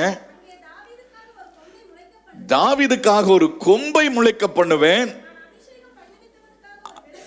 அபிஷேகம் பண்ணிவித்தவனுக்காக ஒரு விளக்கை ஆயத்தம் பண்ணுவேன், அவன் சத்துருக்களுக்கு வெட்கத்தை உடுத்துவேன், அவன் மீதிலோ உனக்கு கிரீடம் போர்க்கும். ஆமென், அல்லேலூயா. அவ சத்துருக்கு வெட்கத்தை உடுத்துவதற்காக ஆவியானவர் உனக்கு அருளப்பட்டிருக்கிறார். இந்த ஆவியானவர் அந்த ஆவியானவர் வந்து உனக்குள்ள இப்ப என்ன செய்கிறார்னா உனக்கு ஜெயம் பெற வைக்கிறார். உனக்கான வெற்றி வழிகளை ஆண்டவர் சொல்லிக் கொடுத்து உன்னை நடத்துகிறார். நீதிமொழிகள் 24:16 நீங்க வாசிக்கும் பொழுது 24:16 7 தரம் ஒருவேளை நீ விழுந்துட்டேனாலும் கவலைப்பட்டுறாத. ஐயோ நான் விழுந்துட்டேனே. நிறைய பேர் என்ன செய்வாங்கன்னா, நான் பாவம் செஞ்சுட்டேன் அங்கேயே நின்றுட்டு இருக்க கூடாது. தப்பு செஞ்சுட்டேன் விட்டுரு, ஒருத்தர் மேல கோபப்பட்டுட்டேன் விட்டுரு, அதை சரி பண்ணி எழுந்து வந்துரு. ஆமென் சொல்லுங்களேன். அந்த பாவத்திலிருந்து பரிகாரம் பண்ணி நம்மை விடுதலை ஆக்குகிற தெய்வத்தை நீங்களும் நானும் ஆராதித்துக் கொண்டிருக்கிறோம். நீதிமான் விழுந்தாலும் எழுந்திருப்பான், இடருண்டு கிடப்பார்கள். நீங்க இடறி விழுந்துடக்கூடாது. கர்த்தர் உங்களுக்கு ஜெயம் கொடுத்து உங்களை நடத்தும்படி ஆண்டவர் விரும்புகிறார். மீகா தீர்க்கதரிசன புஸ்தகத்துல 7வது அதிகாரத்துல 8-9 ஆகிய வசனங்களை வாசிக்கும் பொழுது,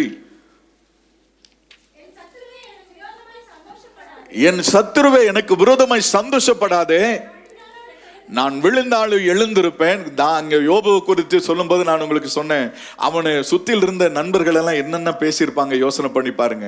சொந்தக்காரெல்லாம் என்ன போய் அந்த ஆட்டம் போடும்போதே நினைச்சேன்டா, நீ நெய்யிலையா கை கழுவுன, இன்னைக்கு பாரு எங்க உட்கார்ந்துட்டு இருக்கிற. இதெல்லாம் பேசுவாங்க, இதெல்லாம் சொல்லுவாங்க. இன்னைக்கு என்ன ஆட்டம் போட்ட அப்படின்னு சொல்லுவாங்க. ஆனா நல்லா புரிந்து கொள்ளுங்க, கர்த்தருடைய பிள்ளைகளை ஆண்டவர் ஒரு நாளும் கைவிடுகிறது இல்லை. ஒரு குறிப்பிட்ட காலங்கள் வரைக்கும் நீங்களும் நானும் பொறுமையா இருக்கணும். ஆண்டவர் என்ன செய்வாரா, என் சத்துருவே எனக்கு விரோதமா சந்தோஷப்படாத, நான் விழுந்தாலும் எழுந்திருப்பேன். எல்லாரும் சேர்ந்து சொல்லலாமா, வாசிக்கலாமா? என் சத்துருவே எனக்கு விரோதமாய் சந்தோஷப்படாதே, நான் விழுந்தாலும் எழுந்திருப்பேன். நான் இருளிலே உட்கார்ந்தால் கர்த்தர் எனக்கு வெளிச்சமாய் இருப்பார். கரங்களை உயர்த்தி சொல்லுங்களேன். அடுத்த வசனத்தை சேர்ந்து வாசிக்கலாம், வாசிங்க. நான் கர்த்தருக்கு விரோதமாக பாவம் செய்தேன், எனக்காக வழக்காடி நியாயத்தை விசாரிக்க மட்டும் அவர் என்னை வெளிச்சத்தில் கொண்டு வருவார், அவருடைய நீதியை நான் பார்ப்பேன். ஆமென், அல்லேலூயா. நீங்க தப்பு செய்யற நேரத்துல கர்த்தர் உங்களை திருத்தி உங்களை என்ன செய்வார்னா அவருடைய வெளிச்சத்துக்குள்ள கொண்டு வந்துருவார். அல்லேலூயா. ஒரு நாள் வந்துச்சு பாருங்க யோபுக்கு. அத்தனை பேரும் பார்த்தவன், யாரெல்லாம் விரோதிச்சானோ யாரெல்லாம் பகைச்சானோ அவெல்லாம் விருந்து கொண்டாடும்படி திரும்ப வரான். அல்லேலூயா. நான் உங்களுக்கு சொல்ல, நீங்களாவே இருக்கிற வரைக்கும் கர்த்தர் என்ன செய்வார்னா அவனையெல்லாம் திரும்ப கொண்டு வந்து உங்ககிட்ட சேர்த்துவார். யாரெல்லாம் உங்களை பகைச்சிட்டு போனாங்களோ விரோதிச்சுட்டு போனாங்களோ அத்தனை பேரையும் கர்த்தர் உங்களுடைய முன்பாக வந்து உங்கள் பட்சத்தில் நின்று கர்த்தர் பெரிய காரியங்களை செய்ய போகிறார். ஆமென். சங்கீதம் 118வது சங்கீதம் 6வது வசனத்தை நீங்கள் வாசிக்கும் பொழுது, கர்த்தர் என் பட்சத்தில் இருக்கிறார், நான் பயப்படேன், மனுஷன் எனக்கு என்ன செய்வான். ஆமென். எத்தனை பேர் சொல்ல ரெடியா இருக்கிறீங்க? யாருக்கு விரோதமாலாம் இன்னைக்கு மனுஷன் எனக்கு விரோதமா நிக்கிறான்னு நீங்க நினைக்கிறீங்களோ எல்லாரும் இந்த வசனத்தை சேர்ந்து நம்ம சொல்ல போறோம். அல்லேலூயா. கர்த்தர் என் பட்சத்தில் இருக்கிறார், நான் பயப்படேன், மனுஷன் எனக்கு என்ன செய்வான். ஆமெனா. ஆண்டவர் உங்களுக்குள்ள இருக்கிறார், உங்க பக்கத்துல இருக்கிறார், ஜெயக்கொடியை ஏற்றி வைத்திருக்கிறார். ஆகையினால மனுஷனால உங்களை வெற்றி பெற முடியாது. ஆமே. என் ஆண்டவருக்கு தோற்க தெரியாது. இதுக்கெல்லாம் இப்படி ஒரு ஆமேன்னு சொல்லுவீங்களா? என் ஆண்டவருக்கு தோற்க தெரியாது, அவரை நம்புறவனையும் தோற்று போக விட மாட்டார். ஆமேன்னு சொல்லுங்களேன். நீ ஒரு நாள் நீ தோற்று போக கூடாது. யார் முன்னாலே நீ தலை குனிஞ்சு நின்னா என் அப்பாவுக்கு அது வெட்கம். அல்லேலூயா. என் பிள்ளைங்க போய் யார்ட்டையாவது யார் முன்னாடியாவது அவமானப்பட்டு நின்னா என் உள்ள எப்படி இருக்கும்னு நினைச்சு பாருங்களேன். ஆண்டவருக்கு அப்ப எப்படி இருக்கும்? அவரை நம்புற, அவருடைய நாமத்தை என் நெற்றிகளில் நான் தரித்திருக்கிறேன். அப்ப நான் போய் இன்னைக்கு நான் அவருடைய பிள்ளை என்கிற நிலைமையில நான் நின்று கொண்டிருக்கிற இந்த என்னுடைய வாழ்க்கையை நான் ஒரு நாளும் மற்றவர்களுக்கு முன்னாடி தோற்று போவதற்கு ஆண்டவர் இடம் கொடுக்கவே மாட்டார். உன்னுடைய வியாபாரம் செழிக்கும், உன் பொருளாதாரம் செழிக்கும், உன்னுடைய பிள்ளைகளுடைய வாழ்க்கை ஆசீர்வாதமா இருக்கும். நீ ஆயிரமாய் கோடியாய் கர்த்தர் பெருகும்படி கர்த்தர் உனக்கு உதவி செய்வார். ஆமென். ஆபிரகாமினுடைய ஆசீர்வாதம் எப்படிப்பட்ட ஆசீர்வாதம் தெரியுங்களா? பூமி தாங்க கூடாத ஆசீர்வாதம். என்ன பூமி என்ன உள்ளேயா போயிடும்? அதனுடைய பொருள் என்னன்னா, அவனுடைய எல்லைகளுக்குள்ள அவனுடைய ஆசீர்வாதத்தை வைத்துக் கொள்ள முடியலையா? இந்த இடத்துக்குள்ள எவ்வளவு வைக்க முடியும்? அப்ப அவனுடைய ஆசீர்வாதம் இப்ப எப்படி இருக்குன்னு கேட்டீங்கன்னா, இந்த இடத்துக்குள்ள வைக்க முடியாத அளவில் திரளான ஆசீர்வாதத்தை கர்த்தர் கொடுத்திருந்தாரா? ஆமென், அல்லேலூயா. பாருங்க, குறைவுகளை கர்த்தர் இந்த ஆண்டில உங்களுக்கு நிறைவாய் மாற்றுவார். நிறைவாய் இருக்கிற பகுதிகளில் நிரம்பி வழிகிற ஆசீர்வாதத்தை கர்த்தர் கொடுப்பாராம். சந்தோஷமா இருந்தாதான் அல்ல அவர்களே சொல்லுவாங்க. குறைவுகளை ஆண்டவர் என்ன செய்வார்? நிறைவாக்குவார். நிறைவாய் இருக்கிறதை கர்த்தர் என்ன செய்வாரா? நிரம்பி வழிய செய்வாராம். என் ஆண்டவரால செய்ய முடியுங்க இது. ஆமென். இப்ப பாருங்க, இந்த வசனத்தை பேசிட்டு இருக்கனால எல்லாமே பூரணப்பட்டுட்டேன்னு அர்த்தம் அல்ல. இன்னும் நான் தேவையோடு தான் இருக்கிறேன். இன்னும் நான் எனக்கு பல நன்மை எதிர்பார்ப்போடு தான் இருக்கிறேன். என்னன்னா, இந்த விசுவாசம் என்னை வாழ வைத்து கொண்டிருக்கிறது. நான் என்னுடைய ஊழிய பயணத்தை நான் துவங்கும் போது 0ன்ற நிலைமையில துவங்கினேன். இன்றைக்கும் 0ன்ற நிலைமையிலே தான் இருக்கிறேன். ஆனா இன்றைக்கும் நான் சொல்லுவேன், நாளைக்கு என்ன தேவையோ அதை கொடுப்பதற்கு என் ஆண்டவர் ரெடியா காத்துட்டு தான் இருக்கார். நான் யார் முன்னிலே கை நீட்டாதபடி இதுவரைக்கும் என்னை காத்தவர் இனிமேலும் என்னை காப்பாற்றுவார். அல்லேலூயா. எல்லாவற்றிலும் நமக்கு முற்றுமுடிய ஜெயம் கொடுத்து நம்மை நடத்த அவர் ஒருவரே போதுமானவராய் இருக்கிறார். ஆமென். நீ வளரக்கூடாது, பெருகக்கூடாது, இது பிசாசனுடைய திட்டம். ஆனா நிச்சயமா சொல்றேன், நம்முடைய ஆண்டவர் பெரியவராய் இருக்கிறார். நீங்க பாத்தீங்க அப்படின்னு சொன்னா 1 சாமுவேல் 17வது அதிகாரம் 28, 29 ஆகிய வசனத்தை இப்ப வாசிக்க போறோம். அந்த மனுஷரோடு அவன் பேசிக் கொண்டிருந்ததை தாவீது அந்த யுத்த காலத்துல இப்ப விசாரிச்சுட்டு இருக்கிறார். தாவீது இப்ப என்ன செய்யறாரு? கோலியாத்து நின்றுட்டு இருக்கான்ல, இப்ப கோலியாத்து இவன் இப்படி பேசிட்டு இருக்கிறானே அப்படின்னு சொல்லிட்டு, யாரா இவன், எதுக்கடா இப்படி பேசிட்டு இருக்கான்னு அந்த யுத்த களத்துல இருக்கிற மனிதர்களிடத்துல தாவீது விசாரிக்கிறார். அந்த மனுஷனோடு பேசிக் கொண்டிருக்கிறதை அவன் மூத்த சகோதரனாகிய எலியாப் கேட்ட போது தாவீதின் மேல் கோபம் கொண்டு, நல்லா கவனித்துக் கொள்ளுங்க. இப்போ இந்த இடத்துல அவன் சகோதரன் என்ன சொல்லி இருக்கணும்? அவன் யுத்தம் பண்ண 40 நாளா இப்படி நின்று எங்களை எல்லாம் அவமானப்படுத்திட்டே நின்றுட்டு இருக்கான். நீ சின்ன பையன், நீ இங்க நிக்க வேண்டாம், நீ என்ன செய், நீ போ, நாங்கெல்லாம் நல்லா இருக்கிறோம், நீ அப்பாட்ட போய் இந்த செய்தி என்ன செஞ்சிரு சொல்லிருந்தானே சொல்லி அனுப்பி இருக்கணும். ஆனா இவன் என்ன செய்யறான்? தாவீதின் மேல் கோபம் கொண்டான். இவனுக்கு என்னங்க இவன் சகோதரன் மேல கோபம் வருது? காரணம் என்ன? இங்கதான் கர்த்தருடைய பிள்ளைங்க புரிஞ்சுக்கணும், இந்த தேவ திட்டத்தை அறிஞ்சிருக்கணும். உங்க மேல யாராவது காரணம் இல்லாம கோபிச்சுக்கிறாங்க அப்படின்னு சொன்னா உங்க மேல ஏதோ கர்த்தருடைய திட்டம் இருக்குன்னு அர்த்தம். தாவீது மேல நல்லா புரிந்து கொள்ளுங்க, பிசாசு இவனுடைய சகோதரன் மூலமா இவன் என்ன செய்யறான்? கோபப்பட்டு இந்த இடத்தை விட்டு அவனை ஓட வைக்கிறான். நல்லா கவனித்துக் கொள்ளுங்க, நீ இந்த இடத்துல, இந்த ஆலயத்துல உட்கார்ந்ததுக்கு ஒரு முகாந்திரம் இருக்கிறது. கர்த்தர் ஒரு நோக்கம் இல்லாம இந்த இடத்துக்கு உன்னை கூட்டிட்டு வரல. உன்னை கூட்டிட்டு உட்கார வச்சதுக்கு ஒரு திட்டத்தோட கர்த்தர் கூட்டிட்டு வந்திருக்கிறார். இப்ப என்ன நடக்குதுன்னு பாத்தீங்க அப்படின்னு சொன்னா, கோபம் கொண்டு நீ இங்க வந்தது என்ன? கொஞ்ச ஆடுகளை நீ யார் வசத்துல விட்டாய்? உன் துணிகரத்தையும் நான் அறிவேன். அனுப்புனது யாரு? அவங்க அப்பா அனுப்புனாரு. கவனிங்க, அவங்க அப்பா தான் அனுப்பி வச்சது. அப்ப இவன் யார அவமானப்படுத்துறான்? ஆனா இவனுக்கு அவங்க அப்பாவை அவமானப்படுத்துறது நோக்கம் அல்ல. இவன் வந்துட்டானே, தாவீது வந்துட்டானே, நீ வந்துட்டியே, நீ எல்லாம் பைபிளை தூக்கிட்டு சர்ச்சுக்கு போறியான்னு உன்னை பார்த்து ஒருத்தவங்க கேட்கறாங்கன்னு வச்சுக்கங்களேன். கேட்டிருக்காங்களா? யாராவது கேட்கலையா? அப்படி யாராவது கேட்டிருந்தா நீங்க பாக்கியவான்கள். அல்லேலூயா. ஆமா, போற சர்ச்சுன்னு என்னன்னா அவங்களுக்குள்ள இந்த பிசாசு பேசுது.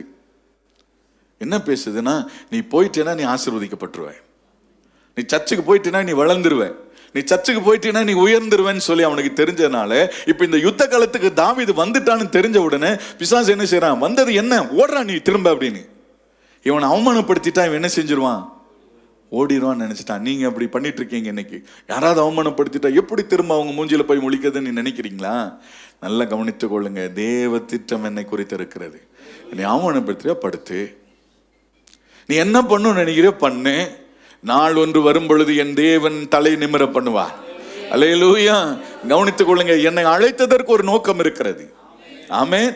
இந்த திட்டத்தை பிசாசு உங்ககிட்ட சொல்லிட்டு செய்யறது இல்லைங்க, உங்களை அவமானப்படுத்தி வெட்கப்படுத்தி அந்த இடத்துல இருந்து ஓட வைக்கணும். நீ அந்த வீட்டில் குடியிருக்க கூடாது, நீ அந்த புருஷனோட வாழக்கூடாது, அந்த மனைவியோட இருக்கக்கூடாது, அந்த அப்பா அம்மாவோட இருக்கக்கூடாது, நீ ஒன்னா இருக்கக்கூடாது. ஏதோ ஒரு விதத்துல இன்னைக்கு பல விதத்துல இன்னைக்கு பிசாசு செயல்பட்டு கொண்டிருக்கிறான். கர்த்தருடைய பிள்ளைகள் ஜாக்கிரதையா இருக்கணும். நீ என்ன பண்ணாலும் சரி, நான் எதற்காக வந்தேனோ அந்த நோக்கத்தை என் ஆண்டவர் நிறைவேற்ற உண்மை உள்ளவராக இருக்கிறார். இன்னைக்கு முதல் வேலையை பாருங்க, நம்ம பிள்ளைங்களை சர்ச்சை விட்டு பிரிச்சிருவான். முதல்ல இன்னைக்கு அவனோட நோக்கம் என்னன்னா, ஆண்டவருடைய பிள்ளைங்களோட ஒன்னா இருக்கக்கூடாது, அதை விட்டு வெளியே கொண்டு வந்துருவான். வெளியே கொண்டு வந்தானா கொஞ்சம் கொஞ்சமா அப்படியே கொண்டு போயிடுவான். நம்ம அந்த இடத்துலயே எல்லைக்குள்ளே இல்லாம பண்ணிடுவான். பாருங்க அடுத்த வசனத்தை பாருங்க. அதற்கு தாவீது, நான் இப்பொழுது செய்தது என்ன? நான் வந்ததற்கு ஒரு முகாந்திரம் இல்லையோ என்று சொல்லி கர்த்தரை மகிமைப்படுத்தினார். கரங்களை உயர்த்தி சொல்லுங்க, கர்த்தர் என்னை ரட்சித்ததற்கு ஒரு முகாந்திரம் இருக்கு, என் குடும்பத்துல என்ன தெரிந்தெடுத்ததுக்கு ஒரு முகாந்திரம் இருக்கு, நான் எனக்கு இந்த வேலையை கொடுத்ததுக்கு ஒரு முகாந்திரம் இருக்கு, இந்த மனைவியை கொடுத்ததுக்கு ஒரு முகாந்திரம் இருக்கு, இந்த பிள்ளைகளை கொடுத்ததற்கு ஒரு முகாந்திரம் இருக்கு. அல்லேலூயா. அவங்க அழகா இல்லையேன்னு யோசிக்காத, அவங்க அறிவா இல்லையேன்னு யோசிக்காத, எல்லாத்திலும் ஒரு திட்டத்தை கர்த்தர் வச்சிருக்கிறார். கர்த்தர் உனக்கு கொடுத்தது எதுவுமே தீமை அல்ல. அல்லேலூயா. ஆண்டவர் எல்லாத்திலையும் ஒரு திட்டத்தை வச்சிருக்க. ஆனா அந்த திட்டம் நிறைவேறக்கூடாதபடிக்கு பிசாசு உனக்கு என்ன செய்துட்டு இருக்கான்னா, தடை செய்துட்டு இருக்கான். நல்லா கவனித்துக் கொள்ளுங்க. தேவனுடைய திட்டத்தை நீங்க பார்க்கணும்னா சங்கீதம் 78வது சங்கீதத்துல நீங்க வாசிக்கும் போது 70, 71, 72 ஆகிய வசனங்களை இப்போ வாசிக்க போகிறோம். தம்முடைய தாசனாகிய தாவீதை தெரிந்து கொண்டு ஆட்டு தொழுவங்களில் இருந்து, கவனிங்க, அவ வந்ததுக்கு ஒரு முகாந்திரம் இருக்குன்னு சொன்ன இல்லையா? என்ன முகாந்திரம்? ஆட்டு தொழுவத்திலிருந்து அந்த கொஞ்சம் ஆடுகளை விட்டுட்டு வந்துட்டேன்னு நீ அவனை பேசினானு, அதே ஆட்டு தொழுவத்திலிருந்து கர்த்தர் அவனை எடுத்து கொண்டு வந்து கறவல் ஆடுகளின் பின்னாக திரிந்த அவனை தன்னுடைய ஜனமாகிய யாக்கோபையும் சுதந்திரமாகிய இஸ்ரவேலையும் மேய்ப்பதற்காக இந்த யுத்த களத்துக்கு அழைத்து கொண்டு வந்ததுக்கு ஒரு நோக்கம் என்னன்னா, அந்த இடத்துல அவனை அவமானப்படுத்துறதுக்கு இல்லை. புரிஞ்சவங்க மாத்திரம் தான் அல்லையில சொல்லுவாங்க. அவனுக்கு அவமானம் வந்துச்சா இல்லையா? கண்டபடி திட்டுறான் அவன் அண்ணன். அவனுக்கு ரொம்ப கேவலமா இருந்திருக்காதா? இருந்திருக்கும். ஆனா அவன் என்ன பதில் சொன்னான்னா, நான் வந்ததுக்கு ஒரு முகாந்திரம் இருக்குண்ணா. அல்லேலூயா. நான் வந்ததுக்கு ஒரு முகாந்திரம் இருக்கு, நீங்க இதை புரிஞ்சுக்குங்க. கர்த்தர் இப்போ உங்கள்கிட்ட ஒரு வேலையை கொடுத்திருந்தா அதுல ஒரு முகாந்திரத்தோட அங்க உட்கார வச்சிருக்கிறார். நீயா அவசரப்பட்டு எதையாவது ஒண்ணு முடிவெடுத்துடக்கூடாது. நான் உங்களுக்கு சொல்றேன், நிதானமா போற அத்தனை பேருடைய வாழ்க்கை வெற்றி பெறும். உடனே பணக்காரன் ஆகணும்னு நினைக்கூடாது, உடனே உயர்ந்துடணும்னு நினைக்கூடாது. நான் 26 வருஷமா நான் முழு நேர ஊழியத்தை இந்த சபை நடத்திட்டு இருக்கேன். இன்னைக்கு தான் இந்த அளவுக்கு வந்திருக்கிறேன். நான் சொல்றது உங்களுக்கு புரியுதா? பார்க்க போனா ஒரு பெரிய சர்ச்சை கட்டி இருக்கணும், இன்னைக்கு ஒரு பெரிய இடத்துல நான் இருந்திருக்கணும். கர்த்தர் என்ன செய்ய நினைக்கிறாரோ அதான் என் வாழ்க்கையில நடக்கும். உலக பிரகாரமா ஒரு பழமொழி சொல்லுவாங்க, எண்ணெயை தேய்ச்சிட்டு படுத்து உருண்டாலும் ஒற்றை மண்ணு தான், எல்லாமே ஒட்டாது. என்னுடைய கெப்பாசிட்டி என்னன்னு எனக்கு ஆண்டவருக்கு தெரியும். என்ன ஆண்டவர் எப்போ ஆசீர்வதிக்கணுன்றது ஆண்டவருக்கு தெரியும். அவர் என்ன செய்ய விரும்புகிறாரோ அது நடக்கட்டும். ஆமென். இந்த ஒரு மன அமைதி உங்களுக்குள்ள வரணும், தைரியம் நமக்குள்ள வரணும். இப்போ அவன் சகோதரன் பாருங்க, என்ன வார்த்தைகளை சொல்லி அவமானப்படுத்தி அனுப்பினாலும் கறவலாடுகளின் பின்னாக தெரிந்த அவனை தம்முடைய ஜனமாகிய யாக்கோபையும் தம்முடைய சுதந்திரமாகிய இஸ்ரவேலையும் மேய்ப்பதற்காக அழைத்து கொண்டு வந்தார்.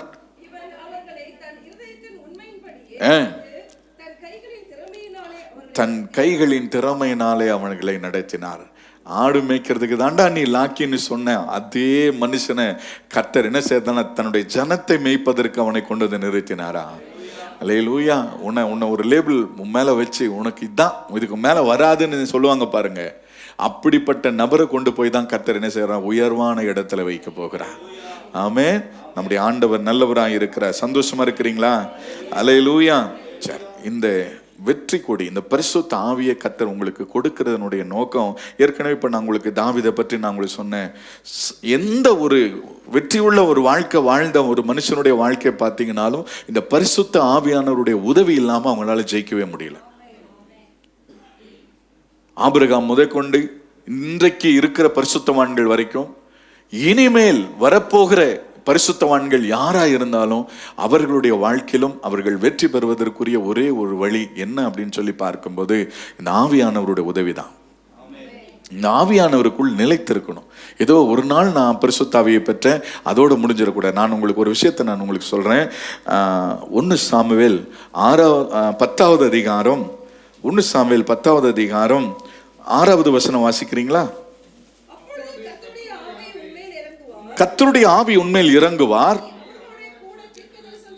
கவனிங்க, இந்த சவுல் இப்பொழுது ராஜாவாக அபிஷேகம் பண்ணப்பட்டு இப்போ அவன் என்ன செய்யப்படுகிறான்னா பரிசுத்த ஆவியானவர் அவன் மேல இறங்குறார். இறங்கின உடனே அவன் தீர்க்க தரிசனம் சொல்லுகிறான். 10வது வசனம், வந்தபோது வந்தது இறங்கினதினால் அவனும் அவர்களுக்குள்ளே தீர்க்கதரிசனம். இப்போ சாதாரண கழுதைய தேடி வந்த ஒரு மனுஷன் இப்ப யாரா மாறி இருக்கான்? கவனிங்க, இப்ப நீங்களும் என்னவா மாறணும்? கர்த்தருடைய ஜெயம் பெறுகிற கர்த்தருடைய பிள்ளையா நான் மாறணும். ஆமென் சொல்லுங்களேன்.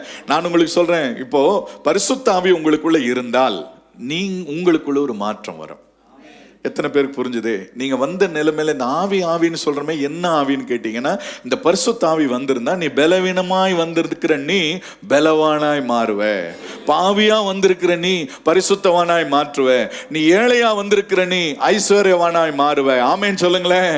ஹல்லேலூயா. குறைவோடு வந்திருக்கிற நீ நிறைவாய் மாறுவ. ஆமேன் சொல்லுங்களேன். ஏற்கனவே நான் சொன்னது போலதான், நான் குறைவாய் இருக்கிற நீ நிறைவாய் மாறுவ. நிறைவாய் இருக்கிற நீ நிரம்பி வழிகிறவனாய் மாறுவ.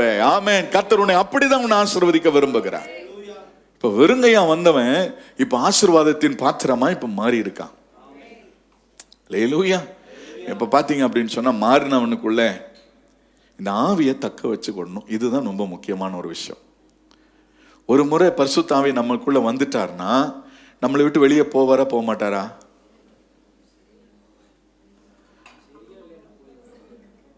நம்ம நிறைய பேர் நினைச்சிட்டு இருக்கிறோம், ஒரு முறை பரிசுத்த ஆவியை பெற்றுக்கொண்டு அதனால முடிவு வரையும் எங்களோட இருப்பேன். ஆமா, வாக்கு தத்துவம் உண்மைதான். நல்லா கவனித்துக் கொள்ளுங்க. அவரை துக்கப்படுத்தும் பொழுது, அவருக்கு பிரியமில்லாத நீ எந்த ஒரு பாவத்தை அசுத்தத்தை செய்யும் பொழுது அவர் சொல்லாம கொள்ளாம இடத்தை காலி பண்ணிடுவார். பரிசுத்த ஆவி வர்றது தெரியும், போறது தெரியாது. ஹல்லேலூயா. 16வது அதிகாரம், அதே 1 சாமுவேல் 16:14 வசனம்.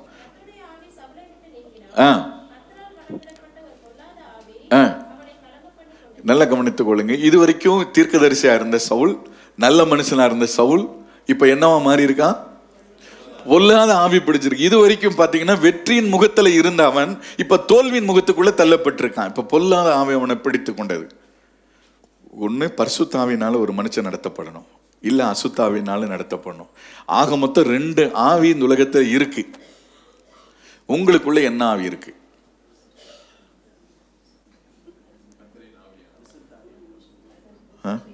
கன்ஃபார்ம்? இங்க இந்த சைடு யாராவது பரிசுத்த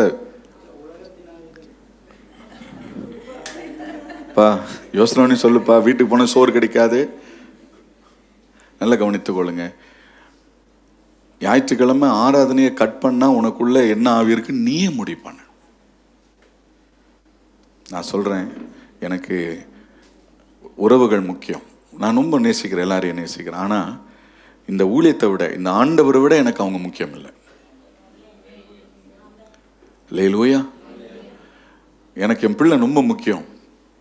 என் ஆண்டவரை விட எனக்கு அவன் முக்கியம் இல்லை. என்ன சத்தத்தை காணோம்? எங்கேயோ கைய வச்சுட்டான்டா இவன் அப்படின்னு. இதான் உண்மை. ஆவியானவர் எனக்குள்ள இருந்தா இந்த வாழ்க்கையை கொடுத்தது அவருங்க. என் பிள்ளைய கொடுத்தது அவரு. இந்த ஆசீர்வாதத்தை கொடுத்தது அவர்.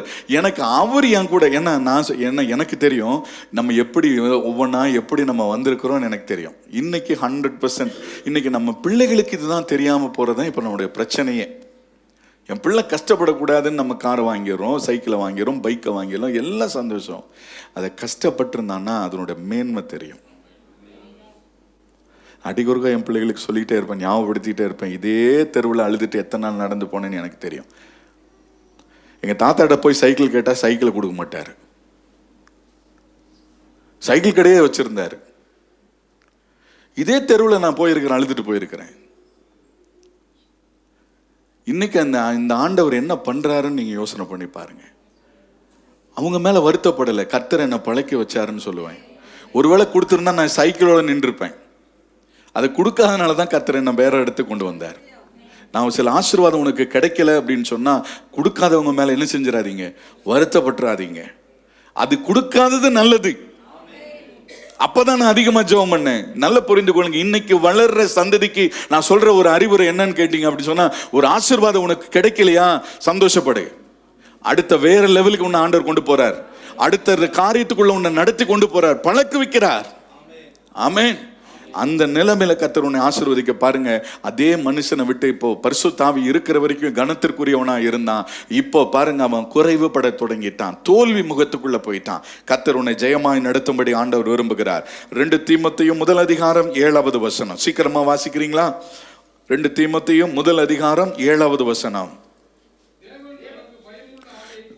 தேவன் நமக்கு பயமுள்ள ஆவியை கொடாமல் பலமும் அன்பும் தெளிந்த புத்தியும் உள்ள ஆவியை கொடுத்திருக்கிறார். அப்படி பெற்றிருக்கிறவங்க மாத்திரம் கரங்களை உயர்த்தி சொல்லுங்க.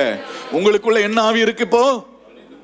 பலமும் அன்பும் தெளிந்த புத்தியும் உள்ள ஆவி இருக்கிறது. ஆமென். எத்தனை பேருக்கு சந்தோஷமா இருக்கிறீங்க? சவுலுக்குள்ள அசுத்தாவி இருந்துச்சு, அவன் வாழ்க்கை முடிஞ்சு போச்சு. எனக்குள்ள இப்ப என்ன ஆவி இருக்குன்னா, பலமும் அன்பும் தெளிந்த புத்தி உள்ள ஆவியை கர்த்தர் எனக்கு கொடுத்திருக்கிறார். தெளிவா இருக்கிறவங்க மாத்திரம் இல்லையா சொல்லுங்க. இப்ப நீங்க போய் தெளிவா பேசணும் வீட்டுல போய். புரிஞ்சுதா? அல்லேலூயா. தெளிவா பேசணும், தெளிவா நடக்கணும், தெளிவா பார்க்கணும். அப்படியே ஒரே மங்கள தெரியுது அப்படின்னு சொல்லக்கூடாது. அல்லேலூயா. பார்க்கறதெல்லாம் மஞ்சையாவே தெரியுது. எனக்கு ஒரு தெளிவான ஒரு பார்வை. ஆமென். நீ யாரை பார்க்குற, எப்படி பார்க்குற, எந்த நிலைமையில பார்க்குற? ஆவிக்குரியவன் எல்லாவற்றையும் ஆராய்ந்து எனக்குள்ள பரிசுத்தாவி இருந்தா. நல்லா சொல்றேன், என்னோட அனுபவத்தை நான் சொல்றேன். உச்சகட்ட கோபத்துல கூட அப்படியே ஆவியான டே அமைதியாரு அப்படின்னு சொல்லுவார். நான் என்னோட பேசியிருக்கேன், நான் உணர்ந்திருக்கேன். அப்படியே அடங்கி பேசாம இருப்பேன் பாருங்க. கொஞ்ச நேரத்தில் அந்த சூழ்நிலைகளை கர்த்தர் மாற்றுவார். நான் பேசிட்டேன்னா எனக்கும் அவங்களுக்கும் யுத்தம். நான் பேசாமல் இருந்தா அவங்களுக்கும் கர்த்தருக்கும் யுத்தம். சந்தோஷமா இருக்கிறீங்களா? அப்போ நீ ஜெயிக்கணும்னா கர்த்தர்கிட்ட வேலையை கொடு, இல்லைன்னா நீ செய். என்ன செய்யலாம்? கர்த்தர்கிட்டே கொடுத்துடலாமா? ஆமா. ஒழுங்கின்மையும் வெறுமையுமாய் இருந்த பூமியின் மேல் கர்த்தருடைய ஆவியானவர் அசைவாடி கொண்டிருந்தார். எத்தனை பேர் என்னுடைய குடும்பத்தில் இன்னும் கொஞ்சம் எல்லாம் குடும்பம் ஒழுங்காகணும்னு நினைக்கிறீங்க? உங்க குடும்பத்தின் மேல் ஆவியானவர் அசைவாடுவதற்கு இடம் கொடுக்கணும். உங்க மேல் ஆவியானவர் அசைவாடுவதற்கு இடம் கொடுக்கும் போது ஒழுங்கின்மையும் வெறுமையுமாய் இருந்த அந்த பூமியை கர்த்தர் என்ன செய்தாரா? சீர்படுத்தினார். எங்கெங்க தண்ணி எங்க நிக்கணுமோ, வெட்டாந்தரை எங்க இருக்கணுமோ எல்லாத்தையும் ஒழுங்குபடுத்தினார். அந்த பூமிக்கு தேவையான சகல ஆசீர்வாதங்களை கர்த்தர் உருவாக்கி கொடுத்து அந்த பூமியை அழகுபடுத்தினார். ஆமேன்னு சொல்லுங்களேன். அதே தேவன் இன்றைக்கும் மாறாதவராய் இருக்கிறார். உங்களுக்கு ஜெயம் கொடுத்து அந்த ஆவியானவர் இன்றைக்கு எப்படி ஜெயித்தாரோ அதே தேவன் இன்னைக்கு உங்களை ஜெயிக்க வைக்கிறதுக்காக காத்து கொண்டிருக்கிறார். அந்த தேவன் உங்களுக்கு எல்லா விதத்திலும் உதவி செய்து உங்களை வழி நடத்துவார். ஆமென்.